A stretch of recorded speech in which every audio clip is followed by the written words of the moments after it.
Bonjour à toutes et à tous. C'est le dernier jour, c'est toujours compliqué. On n'est pas forcément bien réveillé, on est un peu fatigué. Mais pourtant, il va se passer des choses intéressantes. Les premiers jours, on a parlé d'IA, on a parlé d'investissement, on a parlé de blockchain. Et là, on va parler, peut-être, pour moi, un des sujets, si ce n'est pas le sujet le plus important, le RSE. Aujourd'hui, on ne peut pas définir un vin, un grand vin, sans avoir sa dimension environnementale, responsable, son écologie. Et donc, tout ça, qu'est-ce qu'on en fait? Comment on le mesure? Comment on acte? Comment on prend compte le bilan carbone, l'impact de cette industrie, ce monde du vin? On ne dit pas industrie, on dit monde du vin, ce n'est pas une industrie. Ce sont des artisans, mais voilà. Et donc, on a vraiment hâte de vous entendre parce que c'est un sujet qui est crucial.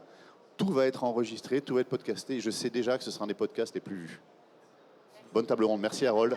À toi. Merci Laurent. No pressure. Merci Laurent. Bonjour à tous. Merci d'être là effectivement pour un thème dont moi j'ai eu le sentiment au cours du salon qu'il était abordé soit de façon très directe, soit de façon, je dirais plus en filigrane au fil des différents débats auxquels j'ai pu assister.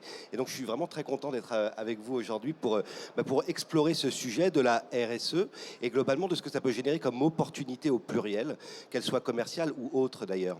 On voit qu'on est dans un contexte commercial qui est un peu tendu, on ne va pas se raconter d'histoire, on le sait, et qu'en même temps, du coup, ça crée une petite pression sur les prix, sur un certain nombre de segments du marché. Et en même temps, il y a une demande croissante sur la capacité de la filière à répondre à des enjeux sociétaux, sociaux, environnementaux. Et répondre à ces enjeux, c'est évidemment aussi des investissements. Donc on voit que là, il y a un petit point de tension et évidemment, on va en parler. Ce qu'on va essayer de voir ce matin, c'est effectivement, d'après notre panel, où en est la filière par rapport à la RSE, comment elle se positionne sur cet enjeu-là aujourd'hui, qu'est-ce qui bouge. On peut aussi se demander, puisque c'est dans le sens de la question finalement, est-ce que ça va créer de nouvelles opportunités, si la RSE est in fine vraiment quelque chose qui va permettre de créer ces nouvelles opportunités, ou si à la fin des fins, ça va simplement devenir un standard, donc un must-have, qui finalement ne va pas créer de différenciation, mais simplement peut-être créer de la différenciation au niveau de la filière au global, mais pas pour les acteurs individuels. Dans ce schéma-là, évidemment, on se posera la question de savoir quel est le rôle de la tech pour accompagner les progrès RSE de la filière. Et puis, peut-être plus globalement, prendre un peu de recul et se demander si finalement, dans le contexte qu'on évoquait, la RSE, c'est pas peut-être la meilleure opportunité qui se présente pour aller à la conquête de certains consommateurs, et notamment les nouvelles générations de consommateurs, qui expriment peut-être une plus grande distance à l'égard de la filière vin et spiritueux, et peut-être plus particulièrement encore vin. Voilà pour le programme. Et peut-être pour commencer et poser un peu le cadre et le débat, chacun d'entre vous, et d'ailleurs je vais vous inviter à vous présenter, puisqu'on a un panel riche ce matin, avec Christian Legal. Vous êtes en charge du business développement de l'activité vin et spiritueux de Dacher. Est-ce que tu peux nous présenter un peu Dacher et ton parcours ? Donc, je suis le directeur des ventes pour les activités vins et spiritueux chez Daxer, donc une entreprise familiale, 31 000 personnes sur la planète. C'est pas antinomique, hein, et avec beaucoup de valeurs familiales. La taille, je veux dire, et le caractère familial. On réalise 7% de notre chiffre d'affaires en France dans le domaine des vins et spiritueux. On couvre tous les segments de la supply chain de nos clients, approvisionnement, logistique, entreposage, préparation de commandes, services à valeur ajoutée, co-packing, etc. et livraison vers tous les types de destinataires dans un réseau de 300 agences en Europe et 66 agences en France. Les enjeux environnementaux, sociétaux, économiques, éthiques sont au cœur de la stratégie de Daxer, qui est une entreprise familiale très engagée avec beaucoup de responsabilités. On a un programme de protection du climat dont je parlerai tout à l'heure, qui nous permet d'assurer que ces enjeux soient vraiment pris au cœur de la stratégie de Daxer. Super, du coup tu pourras effectivement nous éclairer sur la façon dont vous proposez des solutions qui permettent à la filière d'être justement plus engagée et plus vertueuse, notamment environnementalement.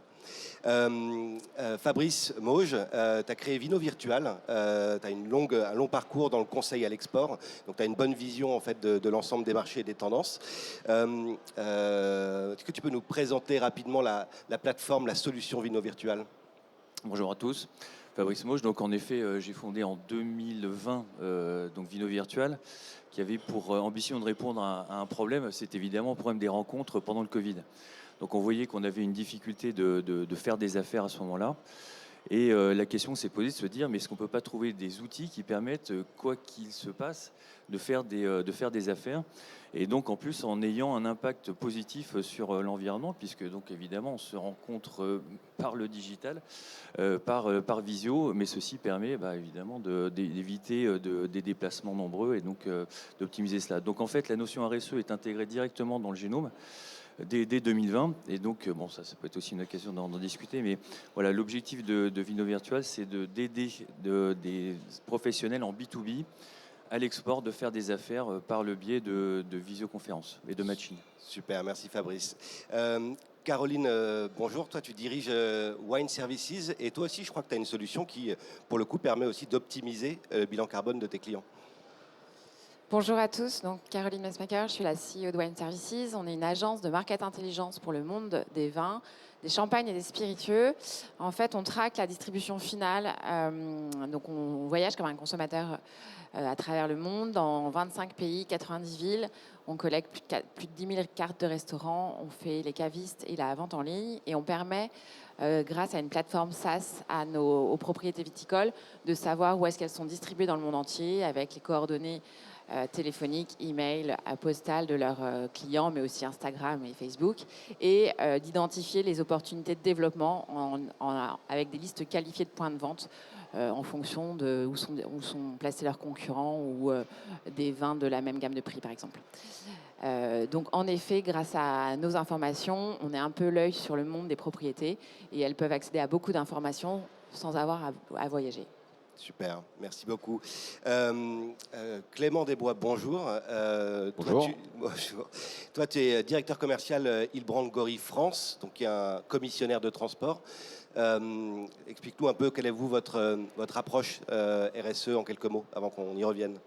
Eh bien, on est le spécialiste de la filière vin et spiritueux au niveau du transport et de la logistique au niveau mondial. Donc, on fait beaucoup d'exports. Et donc, on a adapté notre réseau, notre filière pour réduire les émissions de carbone, des émissions qui nous sont confiées. Super. Merci à tous les quatre d'être là et de partager vos regards singuliers sur la filière et sur les enjeux RSE. Et du coup, j'ai envie de commencer par là, en fait, de vous demander, vous, depuis vos fenêtres personnelles, individuelles, votre façon d'observer la filière, comment vous la voyez évoluer sur ces enjeux RSE. Et j'ai envie de commencer avec toi, Fabrice. Toi, tu as un scope par définition assez international, mais comme vous quatre, en vérité. Comment tu vois monter ou évoluer la prise en compte des enjeux RSE dans la filière et notamment par les producteurs, par les distributeurs, par les importateurs? Bon, vaste sujet, grande question, bien sûr. Bon, évidemment, ça progresse. Ça, c'est la chose qui est positive. Néanmoins, on sent que c'est un petit peu éparse. C'est vraiment, suivant l'endroit où on se trouve, une considération qui est grandissante, ou à l'inverse, qui est stagnante, ou voire quasiment inexistante. Donc je crois qu'il y a des spécialistes aussi ici autour de ce panel qui peuvent parler des différents lieux. Mais on va dire que la chose positive s'agrandit, néanmoins, on n'y est pas encore. Il y a encore beaucoup à faire, je pense. Ok. On y reviendra peut-être, mais tu as le sentiment qu'il y a des marchés plus ou moins avancés, plus ou moins matures par rapport à ces sujets-là? Oui, tout à fait. Bon, c'est vrai que les pays du nord de l'Europe sont quand même, eux, les plus ouverts à la question. Ça fait déjà, on voit bien depuis 7-8 ans que la considération environnementale, peut-être pas forcément encore sociétale, mais environnementale est très forte chez eux. Certains pays aussi sont très attachés, encore une fois, à la partie environnementale, le bio, peut-être le durable, mais cette notion durable est encore difficile à appréhender par la filière. On sent qu'on voit très bien HVE sur les marchés, c'est un label qui aujourd'hui n'a pas réussi à performer. Certains, encore une fois, on évoquait, là, les pays du Nord de l'Europe sont assez ouverts à la question, mais on sent que c'est quelque chose un peu nébuleux. Bio, c'est très marqué, c'est simple, parce que le consommateur peut très bien l'identifier. Le durable, qu'est-ce que c'est ? Aujourd'hui, c'est encore... Donc des vraies variations selon les marchés, mais aussi selon les thématiques RSE. La thématique environnementale étant bien intégrée, la thématique sociétale ou durable, peut-être un tout petit peu moins. Juste en rebond là-dessus aussi, on évoquait en introduction le marché un peu tendu. Est-ce que dans ce contexte-là, tu as le sentiment qu'il y a un risque de recul en fait, de la préoccupation RSE au profit d'une préoccupation plus de rentabilité économique immédiate? Oui, je pense... on est un petit peu à la croisée des chemins. Il y a un vrai besoin de trouver des marchés aujourd'hui. C'est la préoccupation majeure pour des questions de rentabilité et tout simplement existentielle de la part des entreprises. Donc, bon, on a fait ce qu'on a pu jusqu'à maintenant, mais cette notion RSE qui est, bon, je pense qu'on aura l'occasion d'en parler, une opportunité, n'est pas encore complètement intégrée parce que aussi les marchés, les metteurs en marché, quels qu'ils soient dans le monde, ne pensent pas forcément à cette notion-là, alors que pourtant elle est différenciante. Ok, ça marche. Merci beaucoup. Fabrice, peut-être plus du point de vue spécifiquement là, des producteurs, des metteurs en marché, mais aussi des importateurs qui sont souvent en fait tes clients et tes clients aussi à toi, Clément. Est-ce que tu vois des différences d'approche selon les typologies de producteurs, de metteurs en marché, d'importateurs? À la direction commerciale, j'ai deux rôles. Je rencontre les grands comptes, que je ne vais pas nommer aujourd'hui, et j'accompagne les agences. On a 66 agences en France pour rencontrer les petites et les moyennes entreprises, accompagner les agences dans leur démarche de vente dans la filière. Tout le monde, enfin la vague RSE, elle est partout, hein, évidemment, à plusieurs niveaux, certains plus que d'autres. Mais pour la partie supply chain, pour la partie transport, et en particulier pour la partie distribution au transport aval, c'est surtout dans les grands groupes qu'on retrouve vraiment une conscience des investissements, des volontés de grandir, surtout avec des solutions de transport et de distribution écologique. Moi, je signe des contrats pour des distributions donc en France et en Europe, avec 25 villes qu'on livre aujourd'hui en zéro émission partout en Europe. Ce sont les grands groupes qui nous font investir dans des véhicules électriques, un petit peu avant avec des véhicules à gaz. Donc ça, c'est pas du zéro, mais c'est au moins du lot émission. Alors, je ne dis pas que les petites entreprises ne sont pas concernées, mais la plupart des entreprises sur ce marché vendent ex-work ou des parchets. Donc, à partir du moment où on confie à son client chinois le soin d'organiser asiatique plutôt, excusez-moi, je ne voudrais pas cibler un pays particulier, même si la Chine est un très beau pays, que j'adore d'ailleurs. Donc du coup, si c'est au client asiatique de choisir le moyen de transport, pensez bien que les considérations écologiques, économiques vont d'abord primer.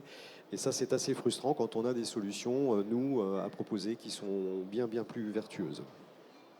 Ok, Clément, toi, c'est évidemment une expérience que tu peux partager, je pense aussi, hein, Tout à sur fait. des niveaux d'attente ou de maturité par rapport au sujet assez variables en fonction des marchés export. Voilà, tout à fait. Comme l'a dit Christian, c'est l'importateur qui décide dans la majorité des cas du mode de transport et qui paye le transport. Et on voit un intérêt différent en fonction des pays. En Europe, il y a une forte demande, hein, donc au niveau des producteurs. Je rejoins aussi Christian sur le fait que les grands groupes qui, eux, maîtrisent leur transport en général de bout en bout, sont prêts à font des efforts. Et que c'est plus compliqué pour les tailles intermédiaires.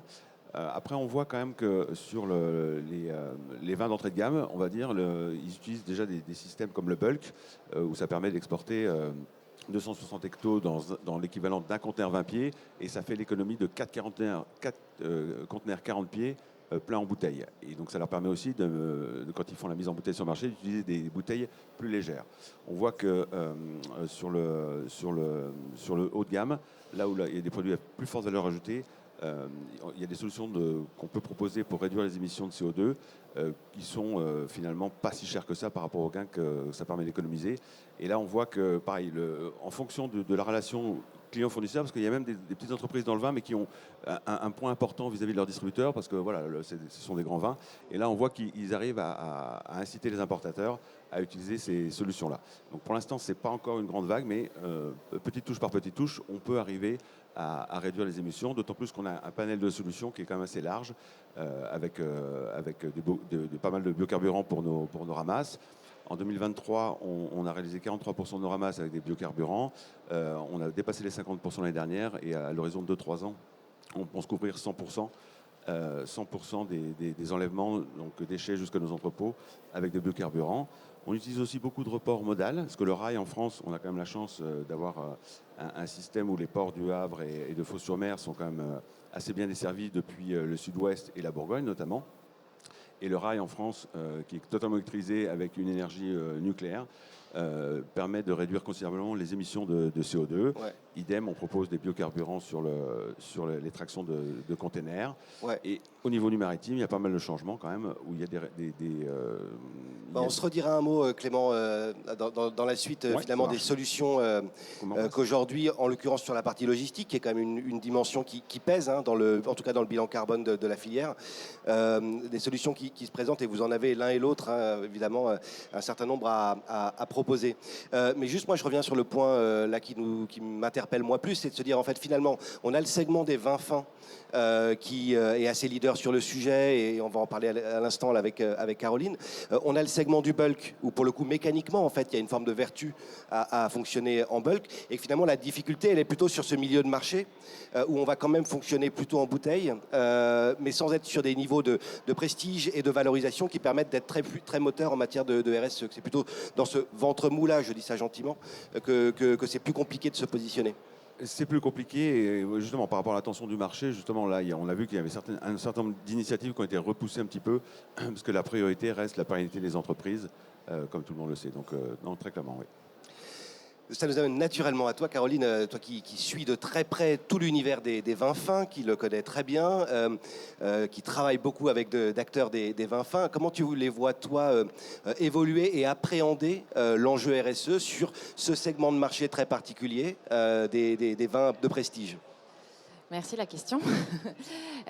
Donc oui, on a la chance d'accompagner plus de 250 propriétés de vins fins depuis 2010 maintenant, à travers 10 pays, donc des propriétés à Bordeaux, en Champagne, en Italie, en Californie, en Nouvelle-Zélande, Chili, Argentine. J'en oublie. Clairement, en 2019, la première propriété qui a été à communiquer sur une DRMH RSE, c'était, en tout cas de ce que j'ai pu en percevoir, c'était Ornellaia et Maceto qui ont envoyé un rapport de sustainability avec des objectifs clairs de où ils en seraient en 2025 et jusqu'en 2030, avec l'ensemble des catégories de la RSE. Et c'était les premiers. Aujourd'hui, il y a au moins 50% des propriétés qu'on accompagne, un responsable RSE qui est soit à 100% sur le poste RSE, soit en part-time avec quelque chose d'autre. Et il y a plein d'innovations, j'arrive pas à le dire, mais c'est pas grave. Initiatives positives, comme par exemple la FIT qui met en place un Bicorp, Cheval Blanc qui fait l'agroforesterie ou qui fait même une ferme pour ses collaborateurs. Donc voilà, beaucoup d'acteurs qui font, en tout cas, qui pour eux, le RSE est un must-have et ils peuvent pas faire sans. Oui, on le voit bien. Effectivement, sur le plan environnemental, on évoquait le fait que c'est probablement le premier sujet RSE qui a été abordé par la filière et celui qu'on a le plus spontanément en tête. Que ce que tu me disais quand on préparait la table ronde, c'est que c'était acté aujourd'hui dans cet univers-là qu'une production environnementalement vertueuse, ça faisait partie du must-have effectivement d'un domaine de prestige, mais qu'en revanche, eux, ils ouvraient effectivement la réflexion de manière plus globale et ils abordaient la RSE dans sa globalité aujourd'hui. Tout à fait. Et je voudrais rajouter quelque chose qu'on a parlé des grands groupes, mais c'est vrai que sur les vins fins, c'est pas seulement le cas des grands groupes. Nous, on accompagne et des grands groupes et des maisons familiales. Et pour les maisons familiales, c'est aussi un vrai enjeu, à la fois sur leur mode de production, sur comment ils abordent leurs collaborateurs, mais aussi sur l'ensemble de la filiale jusqu'au consommateur final. Ok, super, merci beaucoup. Je voulais aborder maintenant effectivement un temps plus pratico-pratique, parce qu'à un moment donné, la RSE, c'est aussi des décisions concrètes et des choix concrets. Très concrètement, et je vais peut-être commencer avec toi, Christian, et puis ensuite Clément, comment vous êtes en mesure d'apporter des solutions sur toute la chaîne logistique qui permettent justement de mieux appréhender et d'être plus efficace en termes de RSE pour vos clients. Christian? Alors pour tous ces enjeux donc, écologiques, sociétaux, éthiques et économiques, Daxer a déployé et déploie et donc augmente continuellement son programme de protection du climat avec 4 axes. Un axe donc très opérationnel sur l'efficacité des processus de production, un axe énergétique, un axe innovation et un axe sociétal très très engagé en qualité d'entreprise familiale. Sur les processus, c'est d'abord la réduction du nombre de véhicules sur la route. Par la mutualisation, on fait beaucoup de groupages sur l'Europe, par l'utilisation de véhicules méga-trailers, donc à grande capacité, par l'utilisation de barres double plancher pour nos 7500 caisses remorques qui existent et qui circulent partout en Europe et qui connectent les 300 agences. Double plancher, ça veut dire qu'on double la surface de plancher. Hein, donc on divise par 2 techniquement et c'est prouvé mathématiquement le nombre de véhicules. On optimise aussi toutes nos tournées, nos plans de transport et nos tournées de livraison enlèvement avec l'intelligence artificielle pour matcher avec les contraintes de circulation, matcher avec les attentes de chacun des destinataires. C'est très complexe. Et ça, c'est très concret et c'est maintenant. Parce qu'on fait 4 milliards d'euros de chiffre d'affaires sur le transport terrestre en Europe, pardon. Et ça, c'est maintenant. Parce qu'on va parler de la tech, on va parler de plein d'autres sujets. Ça, c'est concret et c'est immédiat. Et du coup, pour nous, c'est ce qui a le plus d'impact. Le deuxième plan, c'est l'efficacité énergétique, avec des nouveaux bâtiments extrêmement bien isolés, avec l'utilisation de 100% d'électricité verte dans toutes nos agences, et ce financé par le siège de l'entreprise. Pour des raisons économiques, la différence est prise en charge par le siège. Éclairage à lithium, chariot à lithium et éclairage LED. Et puis 25 villes en Europe que nous livrons donc en zéro émission en 2025. Et le troisième axe, c'est l'innovation. On a des partenariats avec des constructeurs automobiles essentiellement, aussi des fournisseurs de batteries, pour financer l'innovation, la recherche, pour acheter de nouveaux véhicules, les mettre en circulation.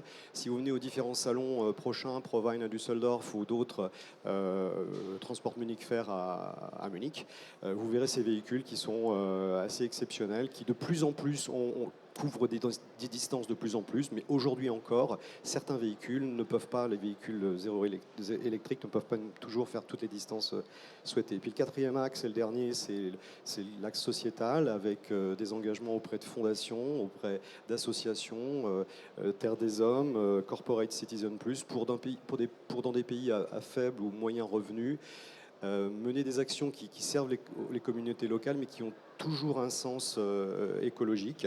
Je l'ai dit tout à l'heure, Daxer est une entreprise familiale avec cette conscience sociétale très très très forte. Merci Clément. En rebond, toi tu évoquais le rail, les biocarburants, et puis j'aimerais bien que tu nous dises un mot aussi d'un programme qui s'appelle Vinroute. Oui. Sur lequel vous travaillez chez Igbrand. Oui, donc ça c'est un outil qui nous permet d'avoir les températures sur tout le cheminement de vos marchandises de porte à porte, et ça permet de faire un choix entre le reefer, le conteneur dry ou un conteneur isolé avec un Vinliner. Donc ça permet de faire des gains sur l'utilisation des reefers et d'optimiser cette partie-là. Et comme on l'a dit, nous, c'est par rapport à notre réseau. L'idée, c'était vraiment de l'adapter et de faire en sorte qu'il émette de moins en moins de CO2. Donc, comme j'en ai parlé par rapport à l'approche au niveau des ports, mais au niveau du maritime, il se passe aussi pas mal de choses. On a aussi des programmes de compensation au niveau du biocarburant pour la bunker, pour le fuel utilisé au niveau du maritime, ce qui permet de réduire les émissions d'environ 85%. On suit aussi d'assez près l'émergence du transport vélique, transport à la voile. Il y a quelques projets qui sont actifs aujourd'hui entre la France et les États-Unis. Donc ça reste sur des petites quantités, mais en tout cas c'est intéressant, et notamment ça permet de proposer un certain nombre de solutions à nos clients pour réduire les émissions. Et la clé pour ça, c'est vraiment de donner de l'information et de pouvoir être en mesure de dire à nos clients, voilà, aujourd'hui un client choisit entre le délai et le prix, et demain ce sera délai, prix plus émissions de CO2. Donc aujourd'hui on est en mesure de montrer à nos clients les gains qu'ils peuvent faire sur les émissions avec un coût adapté. Et après c'est le client qui dispose. Ce que je veux dire, c'est qu'on peut avancer aujourd'hui avec des solutions qui sont déjà existantes. Et voilà, je pense notamment au report au niveau du rail. Même si l'exportateur ne paye pas, on peut se mettre d'accord justement au niveau des dates de positionnement pour favoriser le rail et réduire le nombre de camions sur la route. Donc on a vraiment des solutions concrètes aujourd'hui, et on est en mesure de l'expliquer aux clients pour qu'ils puissent faire son choix en connaissance de cause. Et même s'il ne prend pas l'ensemble des solutions, voilà, petit à petit on peut réduire dès aujourd'hui les émissions de CO2 de vos exportations. Oui. Alors les émissions de CO2, c'est évidemment, on pense beaucoup au transport, mais la politique commerciale finalement qu'on mène, elle a aussi potentiellement un impact CO2. Du coup, je crois que Wine Services apporte vraiment des solutions en la matière. En tout cas, on essaye d'optimiser les... on aide à trouver, à identifier les territoires où la marque doit se développer, à identifier les territoires de conquête et après, sur chacun des marchés où il faut aller se développer, à identifier clairement quels sont les restaurateurs, les cavistes, les sites e-commerce avec lesquels on peut travailler. Donc à la fois, on peut être en contact avec ces distributeurs dans le monde entier ou ces ambassadeurs finaux sans avoir à voyager. Et après, quand on se dépasse, il faut avoir un maximum de retour sur l'investissement, sur son déplacement, et donc le faire de la bonne façon en ciblant bien les personnes avec qui on va interagir. Ouais. Donc on aide un peu à ça. Carrément, on optimise et on rend plus efficace sa stratégie commerciale et on optimise aussi ses déplacements. Il y a un autre point que tu évoquais aussi que je trouve très intéressant, et qui fait écho aussi à ce qui se passe avec Vinroute. En fait, il y a quand même un enjeu dont on reparlera sûrement, mais qui est l'enjeu de la data et du management de la data, de la transparence de la data et de la qualité de la data. Alors tu viens sur un chemin de mon combat de tous les jours. La transparence de l'information dans le monde des vins, qui n'est pas un sujet si facile que ça. On est assez persuadé que la data partagée de la bonne façon peut aider chaque acteur à mieux performer et faire en sorte qu'un produit ou un terroir entre en connexion avec le consommateur final au bon prix, au bon endroit. Et si chaque acteur de la filiale partageait vraiment les informations, on serait tous plus efficaces. Et on essaye d'aider à ça. Fabrice, toi aussi, je crois qu'avec Vino Virtual, finalement, tu mets en place une solution qui non seulement contribue à fluidifier les échanges commerciaux, mais aussi à les rendre plus sobres écologiquement. Oui, tout à fait, c'est ce que je disais tout à l'heure. C'était d'ailleurs le pari d'entrée de jeu avec ce projet. C'est fait de dire que l'export peut prendre de différentes facettes. Alors soit effectivement on se déplace directement sur des salons comme ici ou ailleurs, dans le cadre de missions ou de mini-expositions, mais c'est vrai qu'il y a une population donc, de producteurs qui, eux, n'ont malheureusement pas ces moyens.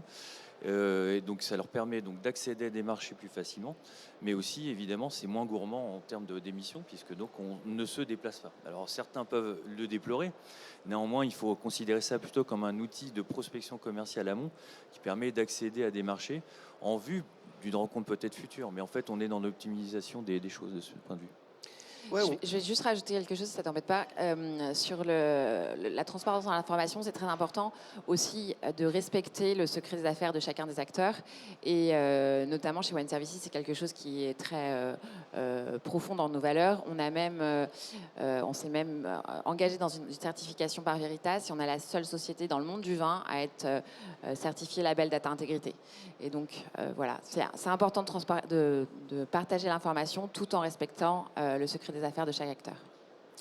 Ouais, on voit sur ce sujet de la data, on le voit sur le sujet de l'innovation, qu'elle soit quasiment industrielle ou vraiment très digitalisée, que finalement la tech vient sur ce terrain-là, mais comme dans tous les autres, finalement, soit disrupter, soit accélérer un certain nombre de processus. Vous, chacun individuellement, et peut-être toi, Fabrice, comment tu vois l'impact de la tech, encore une fois, à l'aune de la RSE aujourd'hui sur la filière ?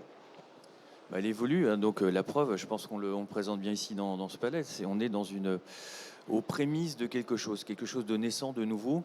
Déjà, il faut intégrer la notion de la tech et je pense que la filière évolue dans le bon sens, mais ça prend beaucoup de temps.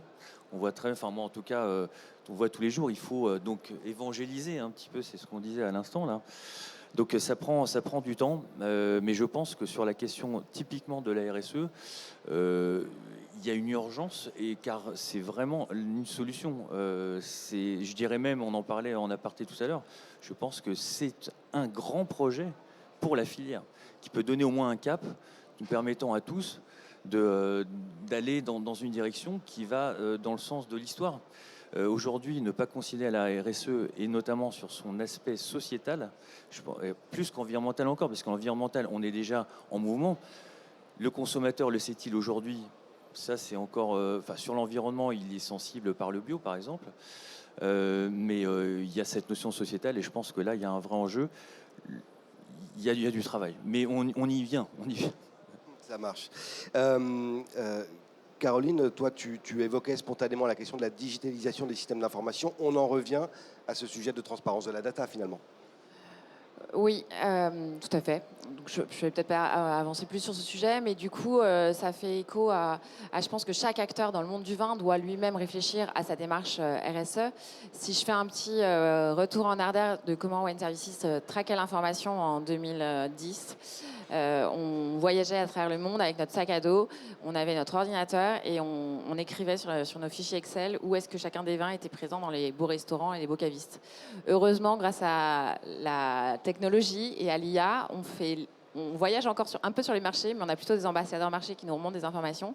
Et il y a beaucoup de choses qui sont faites grâce à la digitalisation des opérateurs. Par exemple, sur les marchés américains, on va être connecté directement à la carte du vin et on va voir en temps réel quelles sont les références qui sont présentes et chaque fois qu'elles vont bouger. Donc à la fois, ça permet de passer au tout début, 10 000 lignes de données par an. Il y a encore en 2022, on faisait 2 millions de lignes de données. Aujourd'hui, on en fait 15 millions. Donc, vous imaginez un fichier Excel avec 15 millions de lignes de données, c'est à peu près ce que Wine Services traque chaque année. Et ça, on n'aurait pas pu le faire sans la digitalisation des systèmes. Mais aussi, ça nous permet de faire tout ça en réduisant l'empreinte carbone de Wine Services, qui est quand même mieux pour la planète. Parfait. La question globalement de la data et des systèmes d'information, Clément, c'est aussi un enjeu clé pour optimiser en fait la question de la logistique. C'est clé pour optimiser, pour être transparent, comme on l'a dit, c'est extrêmement important, et pour que les clients fassent leur choix en connaissance de cause. Et donc ça, il va falloir que nos systèmes évoluent justement. On l'a dit, il y a beaucoup d'options, on peut proposer pas mal de choses.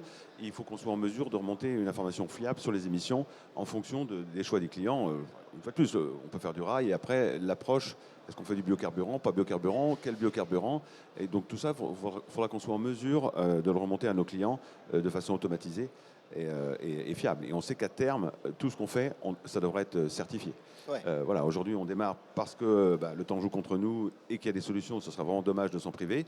Mais à terme, tout devrait être certifié, validé pour être sûr que ça soit totalement transparent. Donc la data, c'est vraiment clé, oui, bien sûr. Ouais. Pour utiliser un sujet qui est au cœur de l'actualité de la semaine, à côté de Wine Paris, il y a aussi la question de l'IA. Et je crois que vous utilisez l'IA pour optimiser votre approche. Oui, mais je voulais rebondir sur ce que disait Clément. C'est vrai que sur la mesure des émissions de CO2, dans la supply chain, c'est soit on part sur des standards en disant c'est X tonnes au kilomètre, soit on part véritablement sur ce que le véhicule utilisé pour cette expédition-là a véritablement émis comme émission de gaz à effet de serre. Chez Daxer, on distingue bien cette différence. Donc si on fait des transports en baissant, eh bien, on va le prendre en compte. Et si on le fait en Euro 6, eh bien, on va le prendre en compte. Et du coup, on donne un vrai bilan carbone à nos clients et pas une fausse moyenne. Même si ce sont des standards très respectables et du coup, forcément, qui sont indiscutables d'un point de vue mathématique très, très souvent. Pour nous, la tech, bien sûr, c'est essentiel pour accompagner nos clients. Elle est très présente aujourd'hui. Je l'ai dit, on a des grands groupes qui nous demandent de distribuer 100% électrique ou véhicules à gaz. Donc ça fonctionne déjà, mais il y a encore beaucoup d'investissements. Ces investissements demandent aussi beaucoup de mutualisation de nos clients. Il faut que la vague soit plus puissante pour que nous, on puisse acheter des véhicules et financer des véhicules et donc poursuivre les efforts. Mais l'intelligence artificielle, donc, comme tu disais, Harold, elle est très importante pour organiser toutes nos tournées, pour organiser tous nos plans de transport. Ça dépend d'une data de quality, bien sûr, d'une data quality indiscutable, et malheureusement, nos clients n'ont pas cette qualité d'information qu'on rêverait d'avoir. Donc chez Daxer, on a une base de données des destinataires et des expéditeurs qu'on appelle Opening Hours and Specifications, qui nous permettent de checker, de mettre à jour toutes les contraintes d'enlèvement et de livraison et de venir finalement confronter l'information que le client nous donne. Livrer mon caviste le lundi à 8h, ça ne marche pas. Le conducteur, lui, il aura bien recensé que le caviste, il est fermé le lundi et que du coup, il faut se présenter le mardi et que c'est Julien qu'il faut appeler au 06 72, etc. Donc, et c'est cette base qui nous permet d'être très précis après, grâce à l'IA, pour faire quelque chose de très optimisé dans nos tournées d'enlèvement, livraison et aussi sur notre action. Et quand on fait 4 milliards d'euros de chiffre d'affaires en Europe, vous comprenez l'importance de chaque effort. Merci à tous les quatre. Là, on vient de faire un tour d'horizon de différentes solutions en fait, qui pouvaient se présenter pour la filière. J'aimerais qu'on finisse ce dernier temps de ces échanges vraiment sur la question des opportunités commerciales, des évolutions des marchés. Caroline, et en revenant peut-être avec ce prisme qui est le tien logiquement, des vins fins, des vins de prestige notamment, est-ce que tu as le sentiment que finalement les approches RSE sont potentiellement génératrices de nouvelles opportunités commerciales pour tes clients, ou que c'est, encore une fois, pour revenir à ce point, un standard qu'il faut de toute façon rejoindre et qui ne fait pas de différenciation sur les marchés? En tout cas, de mon prisme, moi, je pense que c'est vraiment un standard et que si un vin fin n'est pas dans cette démarche RSE, il ne pourra pas, la marque ne pourra pas être pérenne demain. Après, la différenciation entre différents vins fins qui font tous de la RSE va pas passer par là, va plus passer par la force de la marque, par sa connaissance des marchés, par sa proximité avec son système de distribution, ses négociants, ses importateurs, ses distributeurs, pour faire que la marque est plus est connue à travers le monde et rentre en connexion avec ses consommateurs.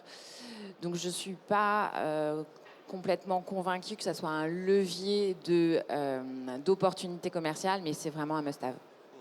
Je voulais peut-être rebondir sur un sujet qui reste un sujet un peu de niche, mais qui je trouve un peu symptomatique de certaines évolutions sur la consommation de vin, et y compris des vins fins. On voit dans une ville comme Paris, mais dans d'autres aussi, émerger toute une restauration gastronomique, bistronomique, voire gastronomique, qui va aller chercher des vins de plus en plus engagés dans leur approche environnementale, éthique, voire des vins un peu rebelles.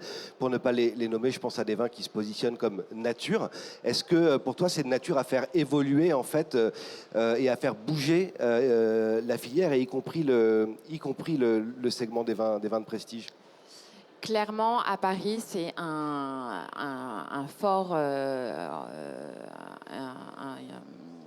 une forte vague qui existe depuis quelques années déjà et qui s'est vraiment renforcée. Par contre, on ne le voit pas ou on ne le voit plus sur les marchés.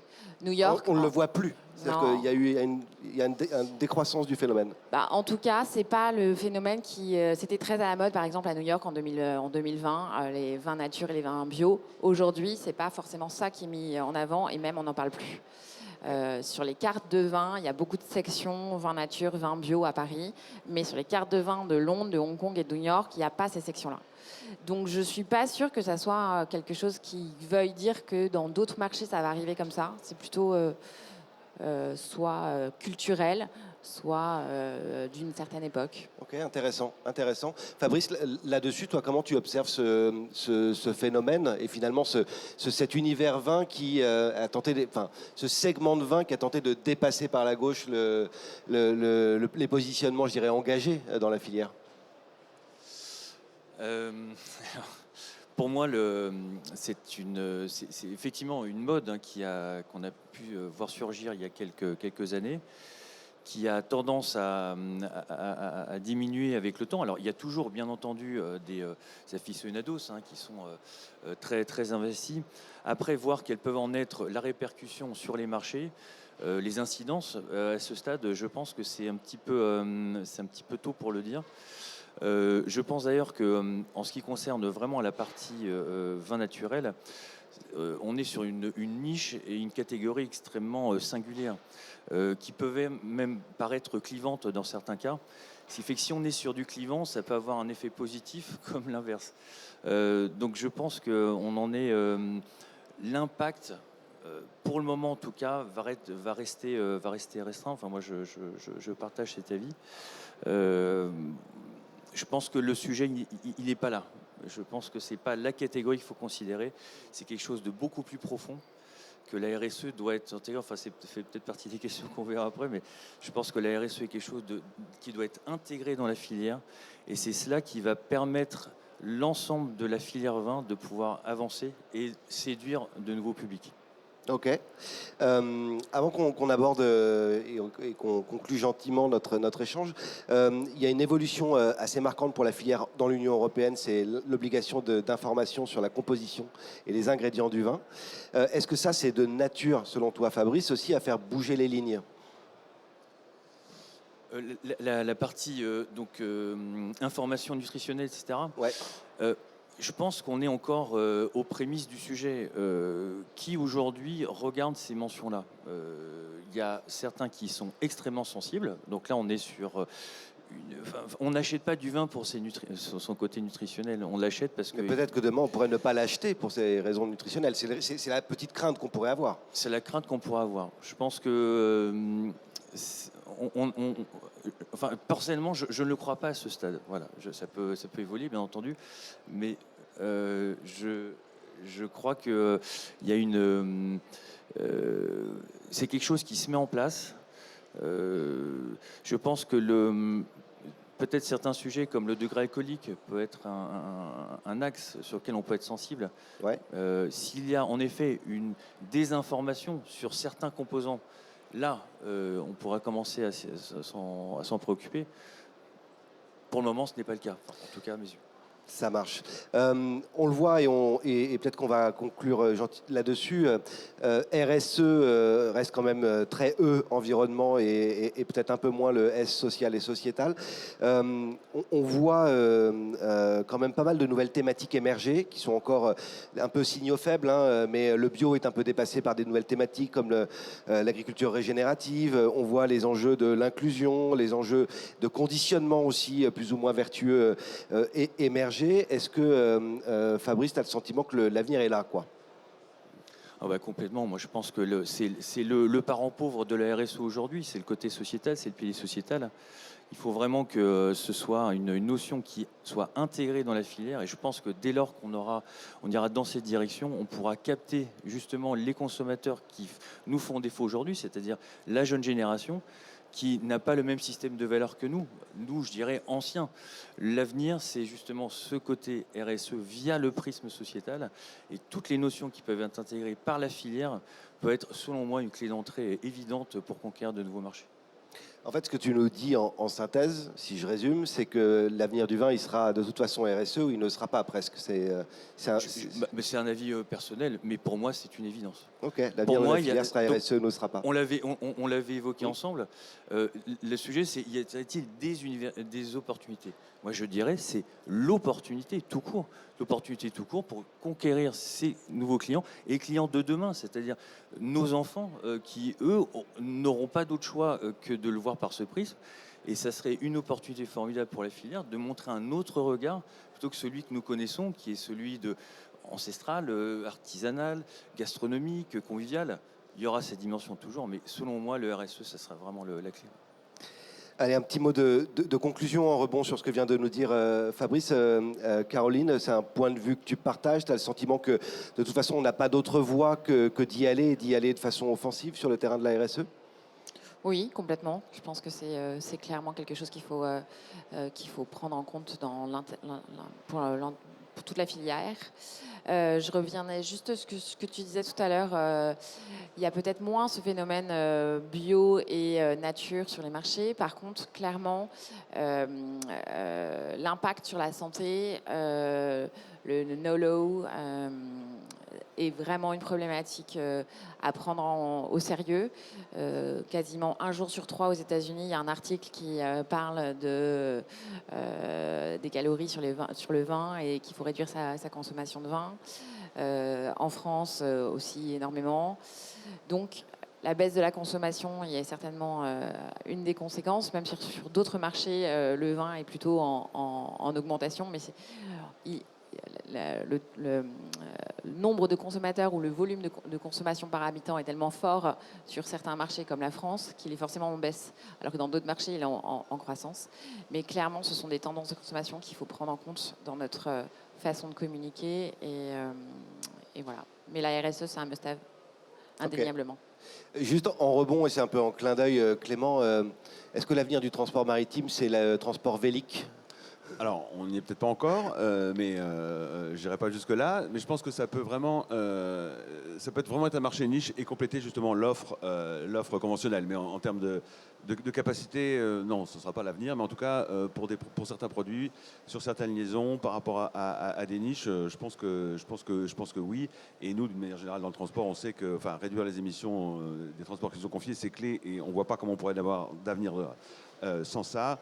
C'est l'attente de nos clients, c'est aussi également l'attente des investisseurs, il ne faut pas se leurrer. Donc non, c'est clairement, il n'y a pas d'autre choix, c'est vraiment la voie qu'il faut qu'on adopte. Et après, une fois de plus, on doit mettre des solutions à disposition de nos clients et c'est nos clients après qui disposent. Ça marche. Écoute, Christian, à toi la conclusion, j'ai envie de dire le mot de la fin. Le mot de la fin, écoutez, globalisation et augmentation constante des besoins de transport, ça rime pas toujours avec réduction des émissions à gaz à effet de serre. Pourtant, il faut des initiatives concrètes, il faut des choses qui fonctionnent dès maintenant et il faut investir dans l'avenir avec des technologies. Donc ça, c'est ce qu'on fait. Je vous ai expliqué tout à l'heure les réductions concrètes aujourd'hui et puis ce qu'on attend pour demain. On a tous vu fleurir des initiatives vertueuses de compensation carbone ces derniers temps, etc. Je les trouve très intéressantes, mais ce qui est vraiment très intéressant, c'est surtout aujourd'hui d'être très concret aujourd'hui pour réduire le nombre de véhicules et de moyens de transport sur les routes. Et quand on fait ça, on avance déjà très vite, plus vite. Et deuxièmement, il faut qu'il y ait une prise de conscience d'abord des grands groupes et des moyennes entreprises qu'il faut mutualiser ensemble tous les investissements et que tous les acteurs se réunissent autour d'un projet commun. Donc, ça passe par des échanges, des investissements. Et quand on mutualise, je vous assure, je peux rentrer dans le détail des prix, etc., pour de la distribution Paris, petite et grande couronne. Quand on mutualise ensemble des véhicules électriques et des véhicules à gaz, on y arrive et c'est déjà très, très bien. Voilà. Merci beaucoup, Ensemble. Christian. Merci beaucoup.